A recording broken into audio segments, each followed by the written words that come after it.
کیوں اس طرح کی باتیں چلائی جا رہی ہیں. اور ساتھ ساتھ یہ خبر بھی سامنے آئی ہے کہ اب عمران خان صاحب اور بشریٰ بی بی کا جو القادر ٹرسٹ ہے اس کے اندر جو سزا معطلی کی درخواست ہے وہ 5 جون کو مقرر کر لی گئی ہے، اور 5 جون کو کہا یہ جا رہا ہے کہ بشریٰ بی بی کی سزا معطل ہو جائے گی، لیکن عمران خان کی سزا معطل نہیں کی جائے گی. اب یہ 5 جون آئے گا تو پتہ چل جائے گا. لیکن اب صورتحال کیا ہے؟ صورتحال آپ دیکھیں، سب سے پہلے میں انصار عباسی صاحب اور مسرت ہلالی صاحبہ کا ایک بیان آپ کے سامنے رکھتا ہوں، اور آپ کو یہ اندازہ ہوگا کہ کیوں اسٹیبلشمنٹ 2028 تک جانا چاہتی ہے. ناظرین یہ دیکھیں، یہ میں آپ کو ایک تصویر دکھا رہا ہوں، بیان ہے بلکہ، کہ یہ مخصوص نشستوں کے فیصلے کے درمیان جسٹس مسرت ہلالی صاحبہ نے جو ہے وہ ایک قسم کا ریمارکس دیے کہ مخصوص نشستوں کے فیصلے میں کہا گیا کہ ووٹ بنیادی حق ہے، جبکہ یہ بنیادی حق ہے ہی نہیں. اب آپ اندازہ کریں کہ ووٹ بنیادی حق نہیں ہے، یعنی آپ یہ جو نظام کو قائم رکھا جا رہا ہے اس لیے کہا جا رہا ہے کہ ووٹ آپ کا بنیادی حق نہیں ہے، یعنی ہم ووٹ کو چوری کریں گے، ہم اپنی مرضی کے فارم 47 بنائیں گے، ہم جسے چاہیں گے اسے جتوائیں گے، لہذا ووٹ کوئی بنیادی حق نہیں ہے. اسی لیے ان جیسے ججز کو لایا گیا ہے جو کہہ رہے ہیں کہ ووٹ بنیادی حق ہی نہیں ہے. اب آپ کو اندازہ ہوگا کہ 26ویں آئینی ترمیم کیوں رکھی گئی ہے اور کیوں کہا جا رہا ہے کہ جی الیکشن تو بس ہم اپنی مرضی کا ہی کروائیں گے. اب اس کے ساتھ ساتھ یعنی ایک طرف تو یہ کوشش کی جا رہی ہے کہ عمران خان صاحب جو ہے وہ ڈیل کر لیں.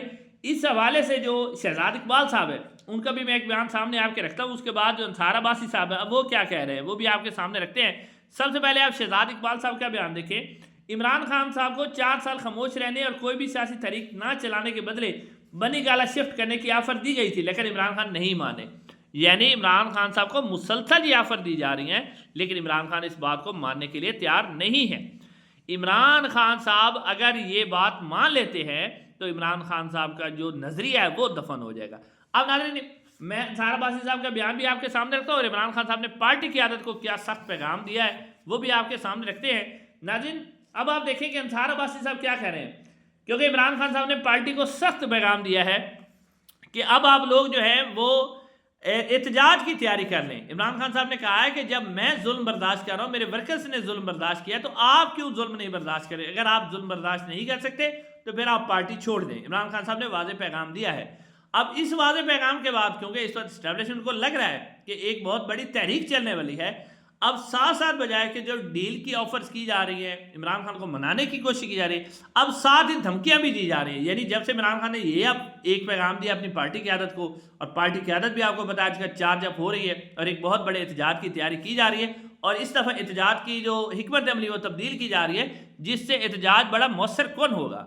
اب اسی والے سے آپ دیکھیں انصار عباسی صاحب کہتے ہیں کہ مذاکرات کے ذریعے مسائل حل کرنے کی بجائے احتجاج اور ہنگامہ آرائی کو ترجیح دینے سے پی ٹی آئی کو قیمت چکانا پڑ سکتی ہے. 9 مئی کے کیسز یا پھر توشہ خانہ کیسز پر منفی اثرات مرتب ہو سکتے ہیں. یعنی اب یہ کہا جا رہا ہے کہ جی آپ ڈیل کر لیں، اگر آپ ڈیل نہیں کریں گے 9 مئی کے کیسز میں ہم آپ کو بہت سخت سزا دیں گے. پاکستان تحریک انصاف کے ایم این ایز اور ایم پی ایز کو دھمکیاں دی جا رہی ہیں کہ آپ کی ہم نشستیں ختم کر دیں گے، عمران خان کو 9 مئی میں سزا دے دیں گے، اور توشہ خانہ کیس میں بھی عمران خان کو سزا دے دیں. یہ توشہ خانہ 2 کیس چل رہا ہے. اب یہ ہے ناظرین صورتحال، ایک طرف ڈرایا جا رہا ہے، دھمکایا جا رہا ہے، اور دوسری طرف منت ترلے بھی کیے جا رہے ہیں کہ آپ کسی طریقے سے مان جائیں.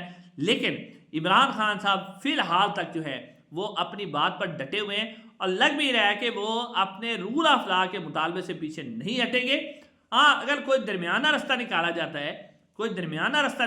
ہے جس سے دونوں فریقوں کو فیس سیونگ مل جائے، لیکن جو ہماری اسٹیبلشمنٹ ہے وہ ہرگز یہ نہیں چاہے گی کہ 26ویں آئینی ترمیم کو کسی صورت ختم کیا جائے.